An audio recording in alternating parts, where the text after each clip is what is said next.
Yeah, welcome back everybody. It is the We Like Dota League 2.5 series tournaments, not without its problems. Third lobby. Co-casters, Third third time's the lobby, charm, right? yes. Yes, third time's the charm. Welcome, ZemsMacGuffin, thank you for joining us. And thank you to Gavin for letting me rejoin this lobby. So great. Yeah. It's interesting. Oh, wow, this has been interesting time. Dota. I was in the chat earlier. It makes you sympathetic to Shanghai Major. How much of a pain in the ass it is Oh deal my with all god. the deal with all the lobby crap. Doesn't it though? Yeah, this definitely harkens back to technical possibilities of Shanghai. Wow. But what can you do, right? Yeah, what can you do? Well, let's talk about the lineups a bit then. Sure. They were doing mid PL versus a mid Invoker earlier. You might have missed that. I really Yes. like PL versus Invoker. I'm not sure if you saw Aggressive and QO play PL versus Invoker, but it works really, really well. Oh, that makes sense. That's pretty cool though. So, what gives him the edge, do you think? It's mostly the fact that Azwraith, the Phantom Lancer, has probably some of the best starting stats in the game, so he can put up with a lot of harass, and Invoker doesn't really have that much harass in the early game, so he's automatically a problem, and he has Phantom Rush, which allows him to get on top of Invoker really fast. Oh, that is the worst feeling when Phantom Rush just sends that PL straight at you, and you're like, ah, there's no chance that I can juke or get away. Yeah, exactly. There's nothing you can do, so I think and I think all you have to do. Oh, there's a smoke gank on bottom. They're gonna find the tusk and hit him with a spirit lance, and catch him inside kinetic field, and he looks like he's gonna go down. He's just in the wrong place at the wrong time.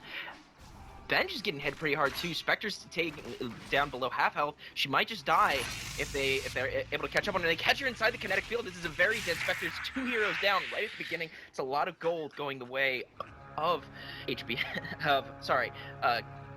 Yep. Keepers of Zeal. And wow. Yeah, No, that HBS was got the yes, kill. that was hats before Bottom strats, but amazing. Yes. Mere coin? What an Hats advantage. before strats. Yes, sorry. But that is a 400 no 350 gold advantage right at the beginning. Yeah, and on Wow. important heroes too, shutting down the Spectre with a kill. That's gonna delay him somewhat, so pretty important. And which is what they need because Hats Before Strats is a very, very early game lineup. Their carry being a PL, which doesn't carry as hard as, say, a Spectre does. Not nearly. Yeah, it's very true. Isn't that funny that in this patch he doesn't really feel like PL doesn't feel like a late game carry. No, he doesn't, and I think that's because he has so much. It's just all physical damage, and by the time you get into the late game, everyone just has so much armor that they're doing like 60% physical damage reductions. Oh, that's a hot tip, and that's very true. So basically, stuff that would nerf physical damage carries would be the way to go against him now, or even just natural armor, Pretty right? much. Yeah, Natural armor and and basically an HP. AC hard counters him. That's fun stuff. He's Yeah. pretty countered hard by an AC and AoE stuns. So I guess we'll look to see if somebody on the Radiant side picks one of those up. Ooh, a little bit of an exchange at mid. Ooh. Yeah, a little bit of an exchange. Ooh, Uranium Heart almost gonna go down. Oh, Oh, he's gonna catch him and finish him off. Wow. well played. And there's an exchange bottom too. A little bit of an exchange. Tusk not doing absurd amount of damage, but but fighting harass with those ice shards. The range on the ice shards is just crazy. Yeah, it definitely is crazy. He's just got level 1 ice shards. He doesn't have his snowball yet for that initiation.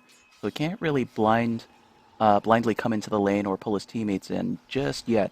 But, so just harassing from the fog, I think was his plan there.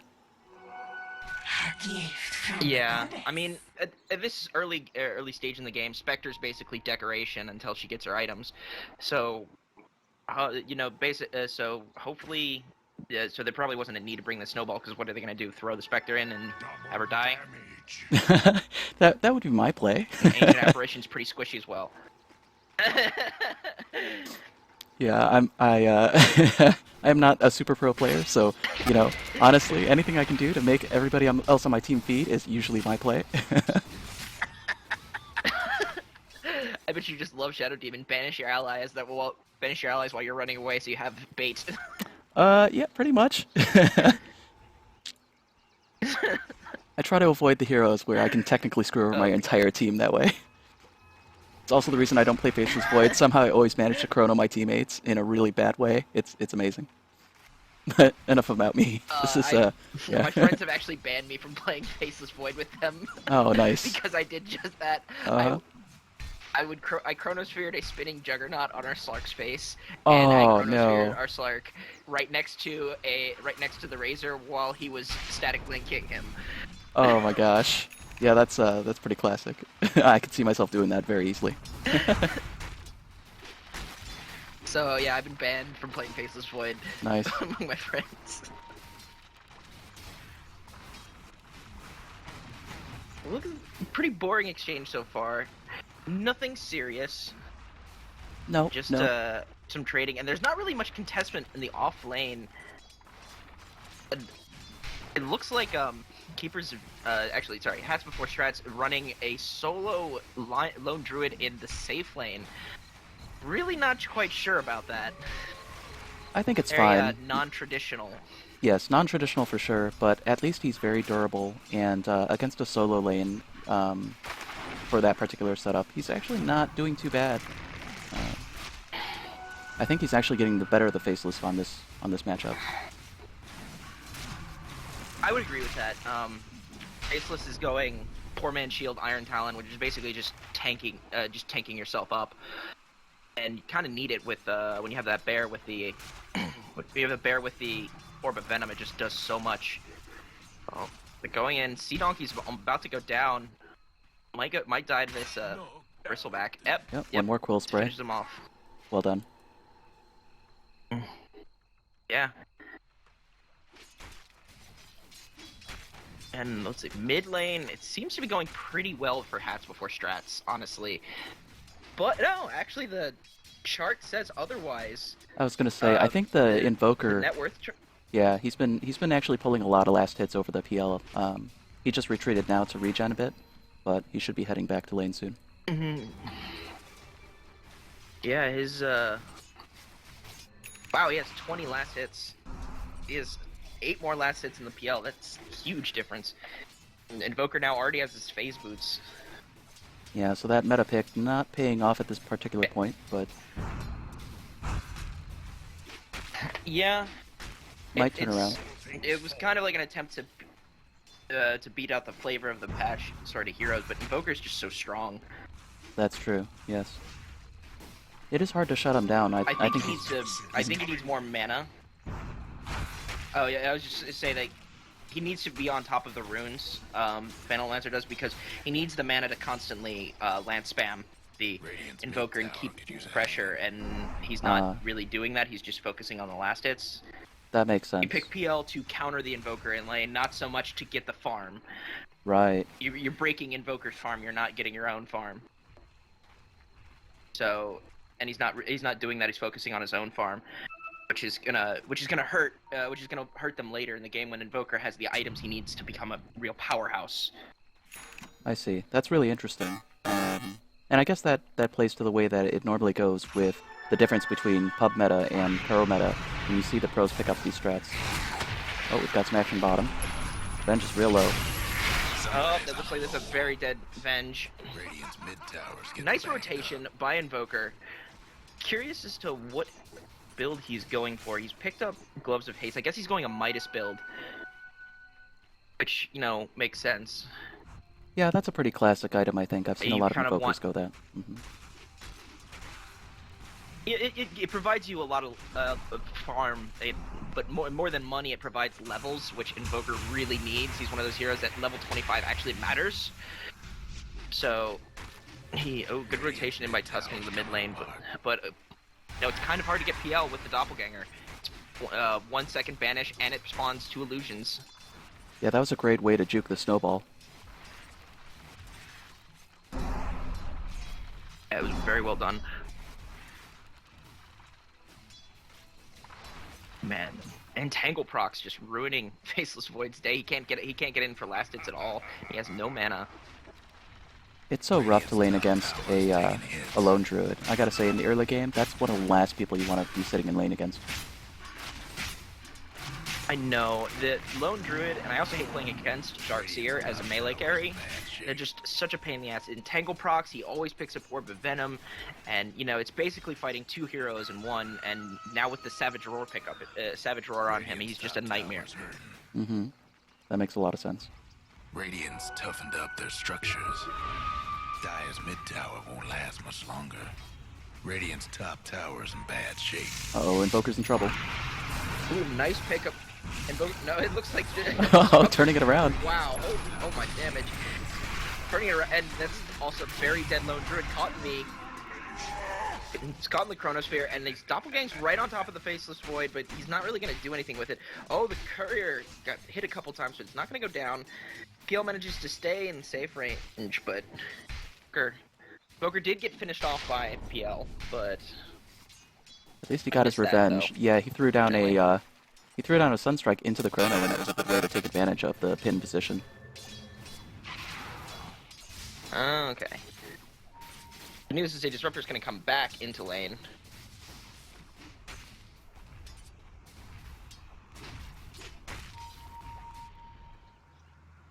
It looks like they're going to pinging out. I think they were pinning out a... Oh, was that a ward? Or... Oh, yeah, quite probably. I thought maybe they were just signaling for a Roche check. But no. You're right. Yeah, it looked like they're pinging out the ward. Right on. And a Vanguard pickup on the Bristleback. It looks like he's going more tank than carry, which makes sense. That's a dead man. Catches two people in the... I don't think Spectre's going to survive this. She keeps getting hit way too much. She's not going to be able to go out, and that Bear just does so much. Tangle Proc can finish her off.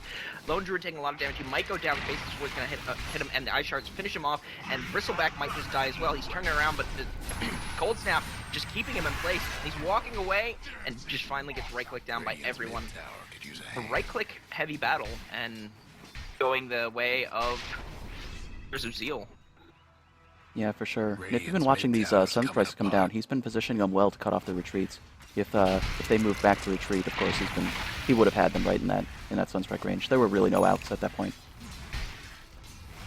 Yeah, and Invoker's really doing his job as a utility caster, which you don't see it a lot in pubs where Invokers just want to carry and just do a lot of damage, but Dwarves is really doing his job as the utility caster, keeping up the disables, keeping the damage up, like doing everything he should probably do, and not getting lost in team fights, which is really easy to do as Invoker. Yeah, good on you, Dwarves. Oh, he gets caught up in the Kinetic Field, and it looks like he's going to go down. There's just too much. Disruptor. Oh no! I think he might actually get out. Spectre throwing in the haunt. She's gonna go in on Short Shack. Short Shack's gonna die. Seven gets stuns up. Edgy gets hit by the snowball. Might go down, but he still manages to get away. The Sunstrike's already been used, so it's on cooldown. Finishes him off with the right clicks. And Sunny Hat is just sitting around, just throwing out the viscous nasal goo. Yeah, viscous nasal goo. Yeah, the grossest ability in the game. Slow down the enemy push. Yeah, the gross. I'm just gonna sneeze on you. That's all. It didn't do. Completely rude. Very rude. It's got such a great sound effect too. I know. It's like even in his profile picture, if you look at this, actually like snot dripping from his nose. Oh man, that's pretty sweet. Valve made sure to do everything. Make it as disgusting as possible. Well done, Valve.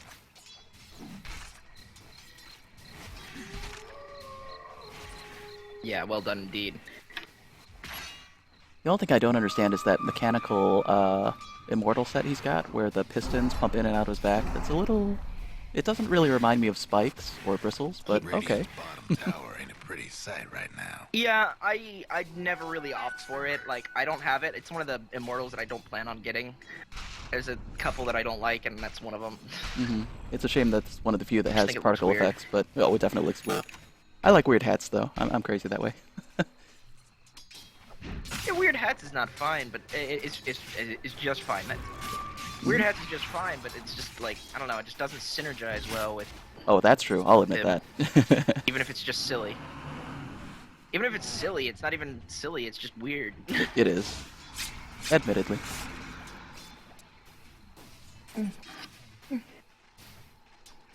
Lone Druid's taking an entire lane by himself. He is, but he gets snowballed. Static field getting in, Walrus Punch. But he just Savage Roars and he's basically walking out. It's so hard to kill. Wow. Did you see how many spells they had to commit just to try to kill Lone Druid? Yeah. So what is a 4-man rotation from one hero? What a tank. Yeah, if they had been able to come down sooner, I think that would have ended up much worse for some of the other heroes who were in lane there.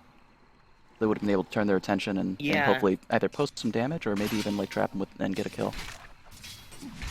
Still, pretty important to pick up. I think he would have survived there if he had popped.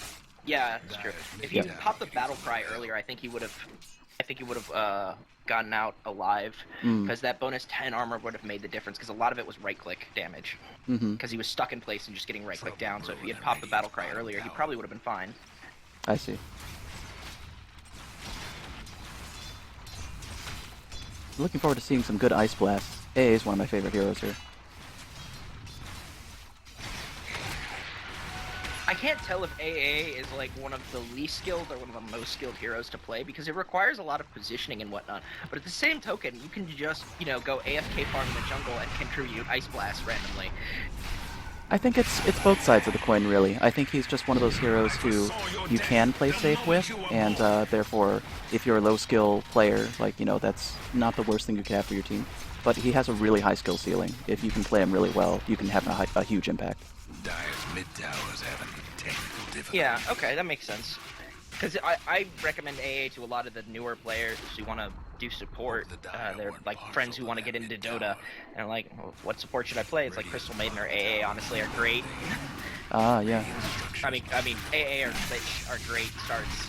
I think Lich is a really great start. I think he's less confusing. I think AA actually is a little bit counterintuitive for earlier players. You have to anticipate movement in order to land Ice Blast. Okay, yeah, that makes sense. I basically just tell him, it's like, what do I do? It's like, go into the forest, build something called a Midas, turn things into gold, and just play Farm Simulator. Throw the Ice Blast when I tell you to. Nice. Play Farm Simulator and throw the Ice Blast when I tell you to. That's not so bad, yeah. Radiant's bottom towers seem better. Is Ghostwalk doing a lot of work? Yeah, we're team fighting 4v5. Mm-hmm. I hate it when invokers do that. They wander around with you with ghost walks. Like, I know you're there, but Yeah. no one bought a dust, and we're just sitting and waiting for you. It is insulting. They always do it too. They always I always forget. they always hang around way too long in lane. Yeah. It should be like intuition just to bring detection when you're fighting against invoker, but I just never remember for some reason. No, I don't think anyone does. I don't either. Not until he ghost walks and you're like, oh, right. Because he's not a typical invis hero, but That's true. he technically is. Like, you don't think of him as an invis hero. When you think invoker, you think, oh, I'm gonna get sunstriked in the face. Right. Or have to deal with meatballs all game. Yes. Yeah, exactly. So, like, Tornado, Meatball, Sunstrike, those are his, like, 3 indicative spells, and you always forget that Ghostwalk is there. Mm-hmm. Oh, like there's gonna be the beginning of an engage of top lane. Maybe? No, Faceless Void top Backed before off. anything happens. Yeah. Which might be for the best for Radiant here. They don't want to take this engagement v4. No, they don't. Even though they are ahead, but they have a 1,500 gold lead. That they do. Didn't start off well for Keepers of Zeal, but they caught back up quite easily.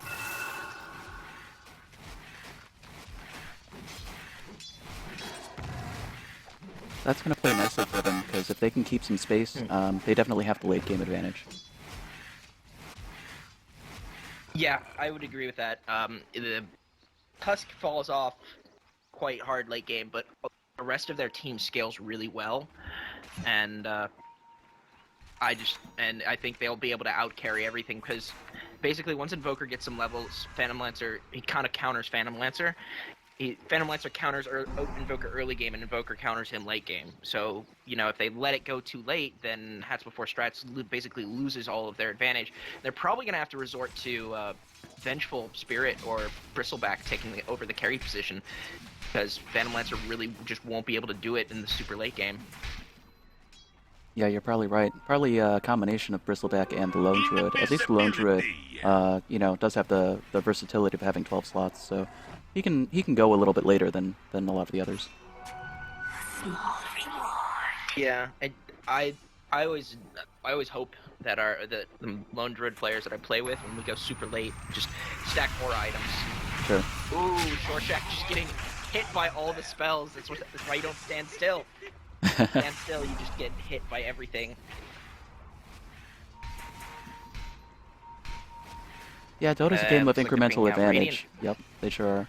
But just one of those things where you really can't waste any time. If you're standing still, you're probably hesitating between what you should be doing right now, and you should always be making a choice, I think. Mm-hmm. Even doing something, even if it's not the best choice, is better than doing nothing at all. You know the drill. Dire structures looking fortified. I think the worst thing I ever have to deal with is, or one of the most annoying things when gankers, they come up and they just sit in the trees and they don't do anything. They're like waiting for the perfect moment or something. Not quite sure what. Yeah, that's a tough one, though. Like you're doing nothing. You're stealing farm. Oh yes. If you're just sapping XP, yeah, or just sitting there in lane, or wasting the creep equilibrium, something. You really do need to be like Trouble brewing at Radiant's analyzing tower. whether or not as a ganker you're going to go in or you're waiting patiently. But like, yeah, you can't wait that long. At some point, you give up. No, you can't, and so like maybe like 15, 30 seconds, it's fine, but anything more than that, you really that's dead. 7. Oh no, he time walks out.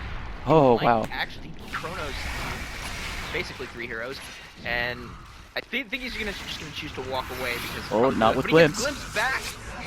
Oh, the kinetic field in there, and looks like uranium hearts. Oh, that's really dead. Ooh, but he drops a meatball right on top of Phantom Lancer's face, and since Invoker has a haste run, he just walks out right after that. I can't believe there were so few deaths for that much attrition. One person died, and it was a support. 5v5 team fight. That's incredible. As a support, and every ability landed on like 3 heroes. Gold swing.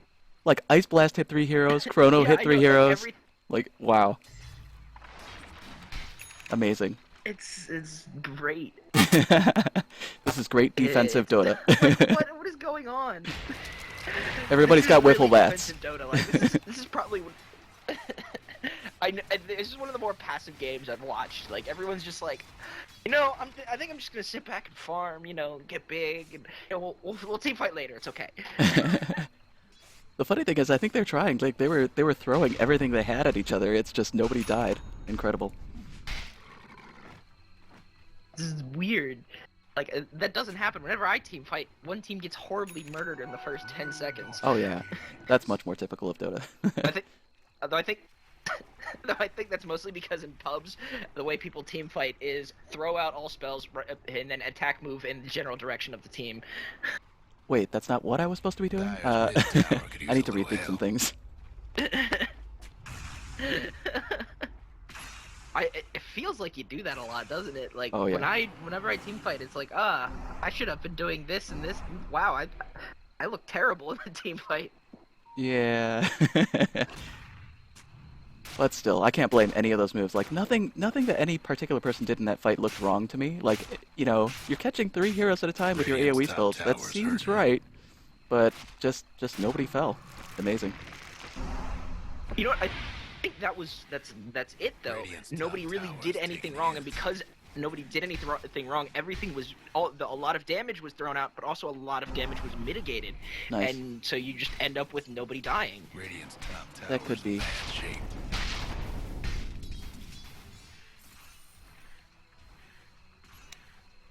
What do you think about Spectre? What's he going to build this game?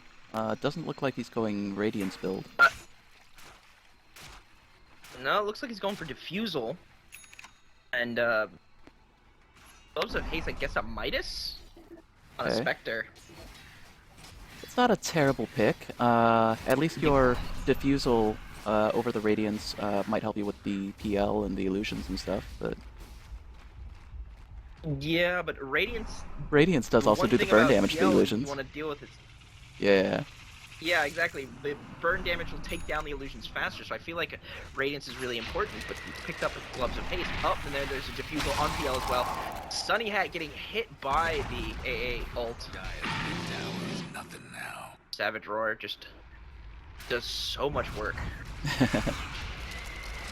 2-second duration on the Savage Roar. It's just crazy. That is nice. Such a good spell.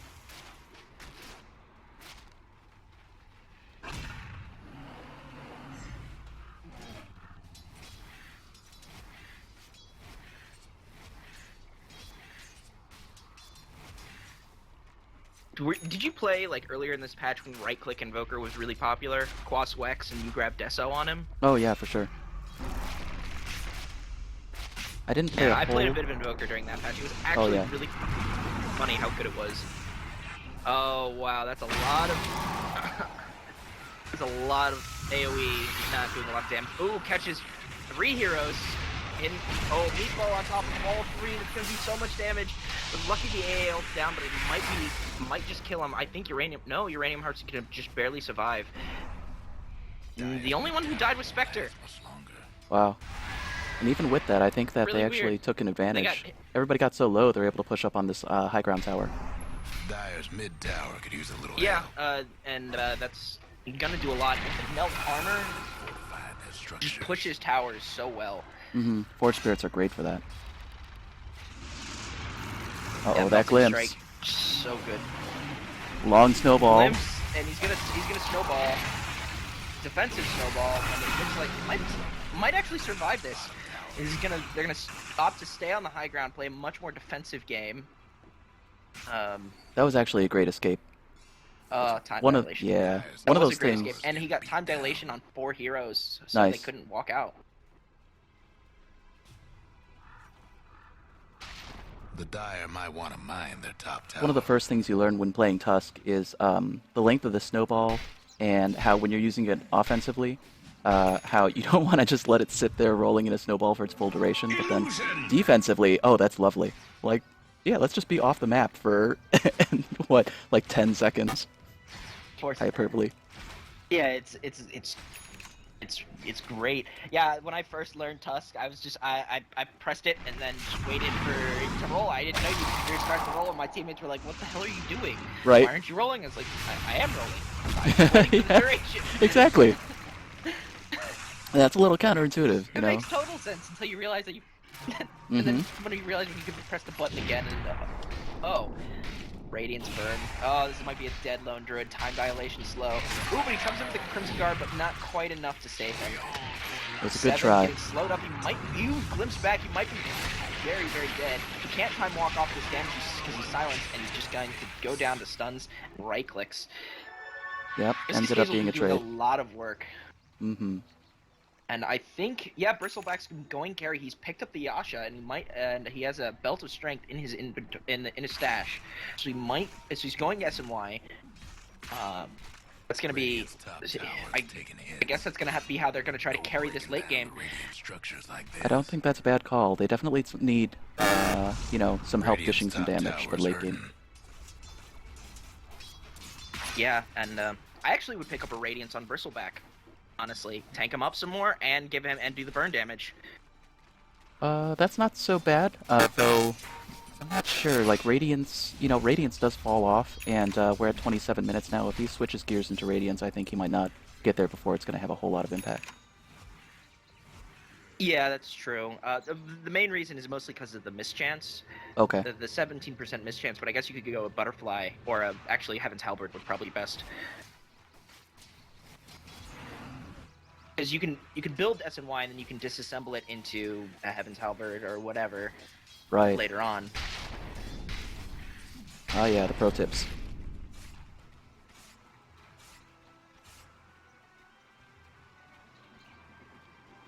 I guess a Manta, because that's the only other thing Yasha can turn into. Manta's a good item, though. It's got a lot of utility, not only Manta for is a pushing, very but good item. yeah, it gives you a spot ability to juke or change positions. It's pretty sweet. And there is a decent amount of, well, there's not a lot to purge, but you know, the AA ult, I don't think is purgeable, but No, it's not. definitely the time dilation slow and all of the invoker stuff I think can be purged. Mm-hmm. Walrus punch the creep. Yes. Oh, they did. That's it. That's a dominated creep. Nice. That's Oh, worth. I don't know why you walrus punch it, but You know, it's got Yeah, a relatively it's short worth it. cooldown. There are a lot of weird things that you might walrus punch. Like, you can walrus punch couriers, which is one of the few things you can use against courier, and that's kind of funny to do. I did not know you could walrus punch couriers. Yeah, it looks funny. They like fly up in the air like anybody else is- does when punched. Does it instantly kill them, or? I think it does a lot of damage. I'm not sure if it's an insta-kill. I do not play Tusk that often. I've just seen it a lot. Okay. Yeah, Tusk is a really good pickup, though. Personally, I love his early and mid-game presence. He falls off hard, and he basically just resorts to being an aura item carrier and Deso dealer. But Mm-hmm. early and mid-game, he just does a lot. Yeah, he's got a lot of utility. And he's always a threat. If he's off the map, you're just scared because he can snowball in with the whole team from any blind fog direction. Yeah, he's a great initiator. Probably, he's one of my favorites. My personal favorite being Kunkka. Okay. So like the Kunkka and Centaur are my two favorite initiators. yeah, the current patch Kunkka after the rework and stuff. Yeah, I actually don't like the Ags upgrade on him. I think it actually makes his ult worse Oh, because when you use because when you get buy Ags on Kunkka, it actually so the way his ult works is the boat starts at 1,000 units behind you and then goes to 1,000 units in front of you, and any allies hit by that get the rum buff, which is really good buff. Right. The Ags rework makes it so that the boat starts on you and then goes to the target spot. So you lose that 1,000 units behind you where your allies are to get covered by the rum buff, which I Gotcha. think is really important. And that's very easily caught out by 7, and Chrono Spears 3 units. Meatballs into them. Static Storm onto so many heroes. Mostly just dwarves oh, but he swaps him out and saves him. Dies for it, but Sunny Hat might just go down. He ghost walks, instantly dispels it, try to kill Sunny Hat. He walks away. Uranium Heart gets hit by the Deafening Blast, does so much damage. Deafening Blast is great against PL. The disarm hurts so much, and Dabs and Grabs think is gonna die. Tornado just gonna finish him off. And that's a 5-man team wipe with one person down for Keepers of Zeal. That's not good if you're Hats Before Strats. No, quite a decisive win. With that, they should be able to push and probably get some high ground here. If they get, I personally think Hats Before Strats is about one bad team fight away from a loss. That could very well be. Gotta say, it's been a great fight so far, though. The Spectre with the... Okay, so the Spectre went Mjolnir. It went Maelstrom with the... Oh, interesting. pace. I did not expect that one. No. Like, it's not a terrible idea. Well, versus a PL, that's actually a really good idea. That but makes I sense. just never thought about it. Clever. Because each illusion can proc the static bounce. from Oh, Mjolnir. nice. And it does help him to farm, too, so it's not a bad... I mean, you know, since you do angle for the late game anyway, not a terrible item. You do need something to help you farm. No. Yeah, Spectre needs attack speed, and Mjolnir's not a bad choice for that. Gotta love that about this game, how there are no, like, singular, you know, best choices for items. Like, you know, anything works as long as you've got, like, a great idea about, or a great reason as to why you want that item in place. Yeah, and that's why I like Dota more than other MOBAs, because Dota's very fluid and flexible when it comes to this, looks like they noticed that Roche. Vision in the See if pit, they got out in time. run out before the problem though, and pulls in for the Walrus punch. I personally think that was a little too greedy in there because he's probably going to die for that. Oh, the Haunted from Spectre.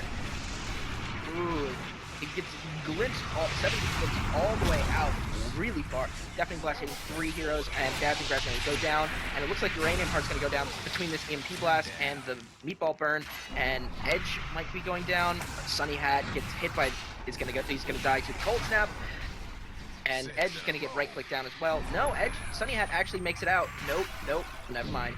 Hit by the Sunstrike, and the Bristleback is so tanky. Yeah, he is. With his back turned, it is hard to cut him down. Can't get a Bristleback who's running away.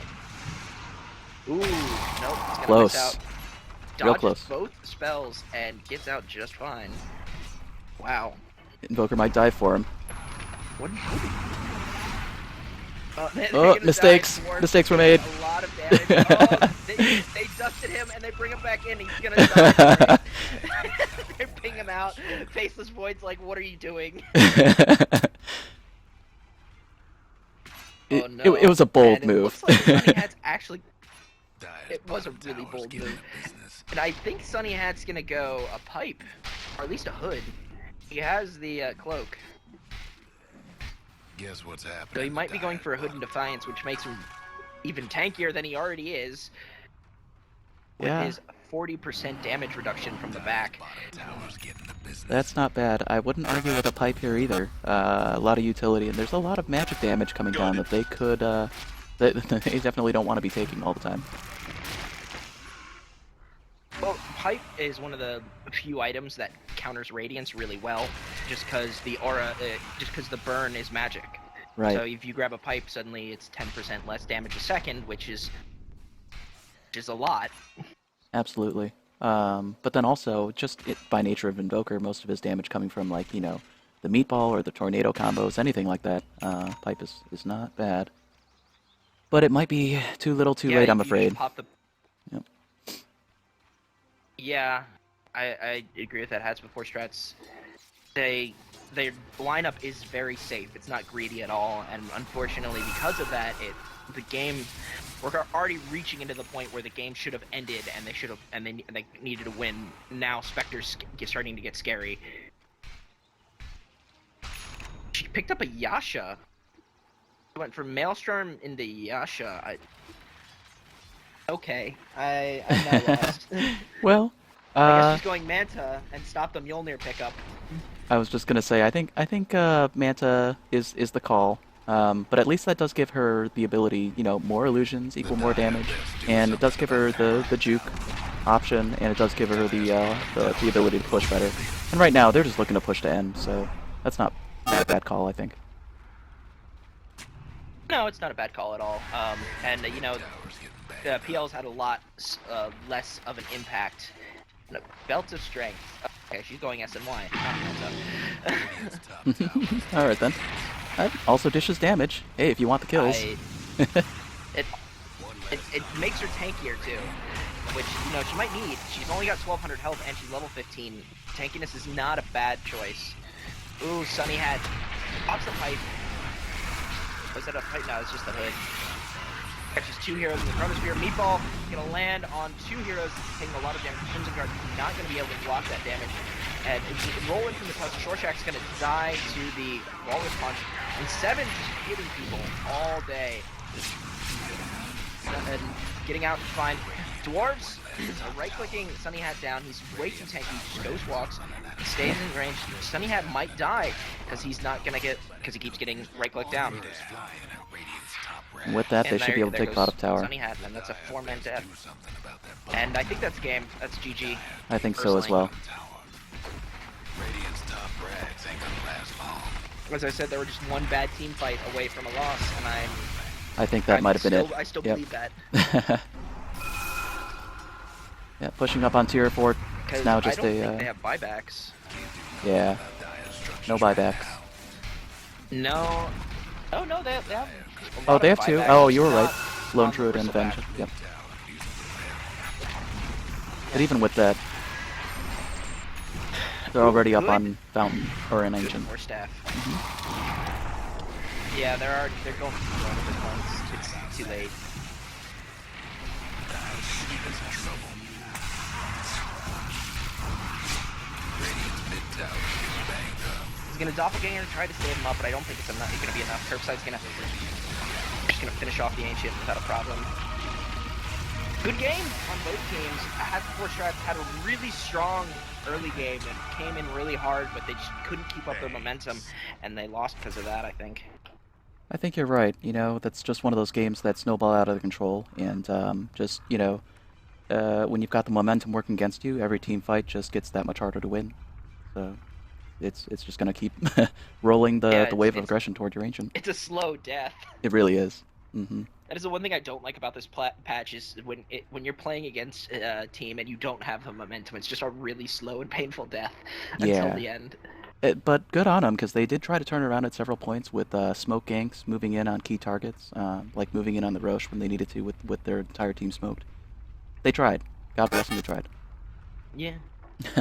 Well, thanks for joining me, Zems. I definitely appreciate it.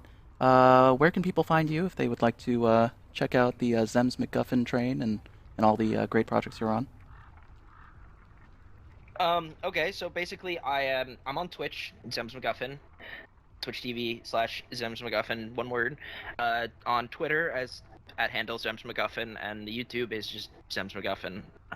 Awesome. Yeah, I don't have any other weird stuff, so yeah. Oh, that's cool. No, I'm definitely gonna add you as a friend, so that's awesome. Bunny here, if anybody wants to find me, I'm over at BunnyData on Twitter and all that good stuff.